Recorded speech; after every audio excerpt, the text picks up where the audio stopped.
Olha como o Evangelho de João mostra Jesus começando o Evangelho. Porque hoje você fala o seguinte, Rodrigo, mas você falou que são bilhões de pessoas morando na janela, 5 bilhões de pessoas na janela 1040.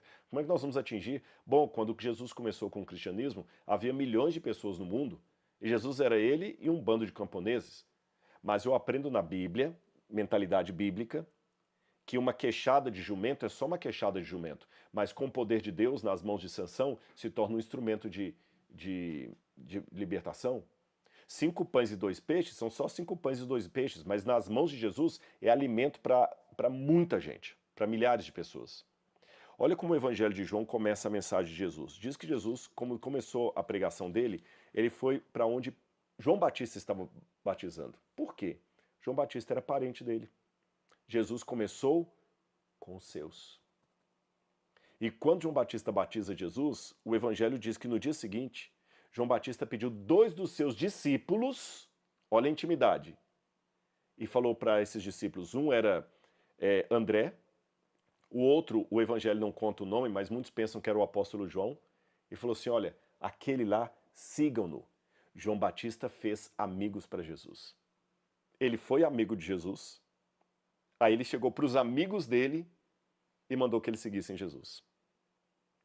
Esses 2 amigos fazem amizade com Jesus. O Evangelho diz que eles chegam para Jesus e Jesus, vendo que eles o estavam seguindo, né, perguntaram assim, o que vocês querem? Eu vou ler aqui, João capítulo 1, versículo 20 e 35. No dia seguinte, João estava outra vez na companhia de 2 de seus discípulos. Vendo Jesus passar, disse, eis o Cordeiro de Deus. Os 2 discípulos, ouvindo dizer isso, seguiram Jesus. E Jesus, voltando e vendo que o seguiam, disse-lhes, o que vocês estão procurando? Eles disseram, Rabi, onde o Senhor mora? Rabi quer dizer mestre. Jesus disse, venham ver. Eles foram, viram onde Jesus estava morando e ficaram com ele aquele dia. Ou seja, fizeram amizade. Depois que eles fizeram amizade, olha o que a Bíblia fala. André, um daqueles discípulos, irmão de Simão Pedro, ouvindo o testemunho de João e seguindo Jesus, encontrou primeiro o seu próprio irmão, Simão, a quem disse, achamos o Messias. Está percebendo o elo aqui? Olha, André foi falar para o irmão dele. No dia seguinte, Jesus foi para Galiléia e encontrou Filipe, a quem disse, siga-me.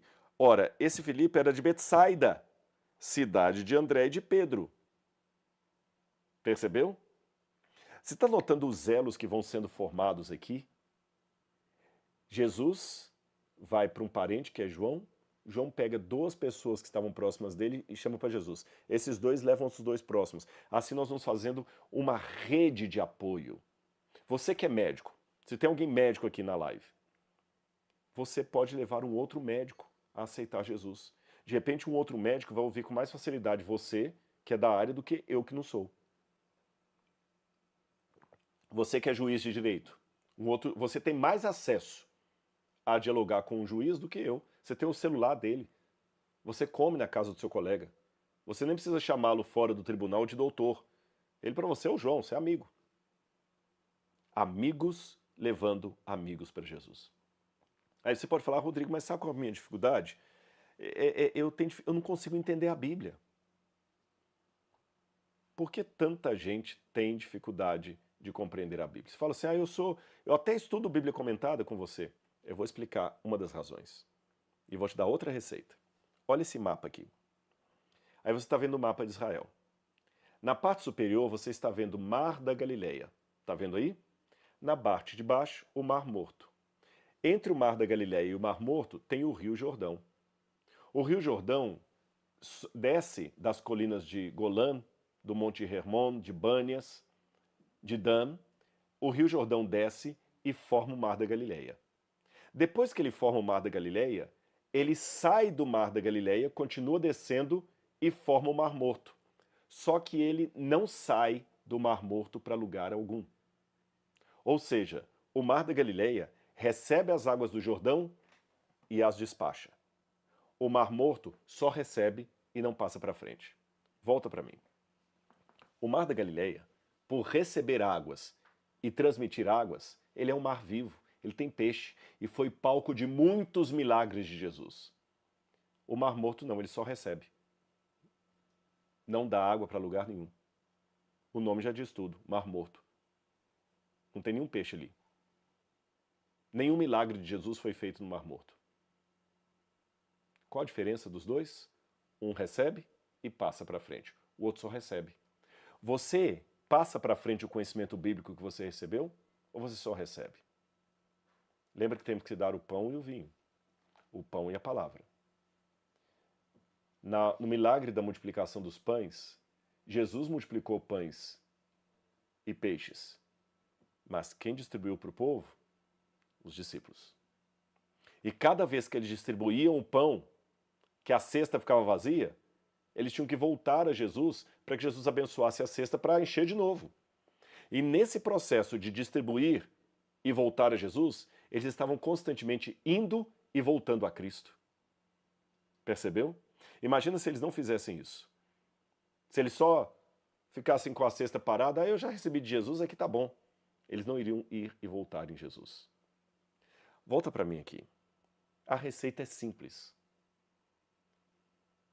O que você está recebendo de conhecimento da Bíblia, passe para os outros. Muita gente fala comigo assim, Rodrigo, eu queria ter o conhecimento que você tem. Nossa, como é que você decora tanta coisa? Gente, eu sou limítrofe em muitas coisas. Eu sempre apanhei em matemática, eu tomei recuperação em matemática do 6º ano do ensino médio até o 3º ano do ensino médio. O 6º ano, na época eu falava ensino fundamental, né? Até o 3º ano. Eu tenho muitas dificuldades cognitivas, você não faz ideia. Não se deixe enganar, não. E como é que você sabe tanto de Bíblia? Sabe qual é o meu segredo? Estou fazendo agora com vocês. Eu estou constantemente passando para frente aquilo que eu aprendi. Quem gosta de futebol, sabe tudo de cor de futebol. Quem gosta de novela, nem precisa fazer prova. Ele sabe quem casou com quem que saiu, o que vai acontecer no capítulo seguinte. Quem gosta de Game of Thrones, sabe o nome de todos os personagens. Então é simples. Aquilo que você se alimenta, você fala sobre aquilo. Então comece a partilhar com os outros aquilo que você sabe. Aliás, vou até mostrar para você, para terminar aqui, 2 dados interessantes. Esse livro ele está em inglês, de Alan Lux. Alan Lux fez uma pesquisa, O Poder Curativo de Fazer o Bem. E baseado numa pesquisa de mais de 3.000 voluntários, eles perceberam que quando você ajuda, ele chama isso de helper high, que significa a euforia de quem ajuda, você tem uma sensação de bem-estar, de leveza, de energia, redução imediata de estresse, aumento da liberação de endorfinas e dopamina, a substância da felicidade. Ou seja, ajudar o outro é bom para você. Você sabe que eu tive depressão profunda, né? E uma das coisas que a minha médica falou que me ajudou na minha depressão foi eu ajudar outras pessoas, mesmo quando estava deprimido aqui no Cevisa. Ajude alguém, até financeiramente. Esse estudo também foi reproduzido no Journal of Economics and Finance, dizendo que o poder do Helpers High, mostra que quando você ajuda até financeiramente, você é beneficiado. Aí eu lembro de Atos, capítulo 20, verso 35. Há maior felicidade em dar do que em receber. Percebeu? Eu quero agora juntar força com você, porque nós vamos fazer mudança. Eu quero propor para você, nesse momento, a fazer uma revolução no Brasil, que eu não vou precisar ficar dependendo de governo, de bilionário. Nós vamos começar a mudar a partir de nós.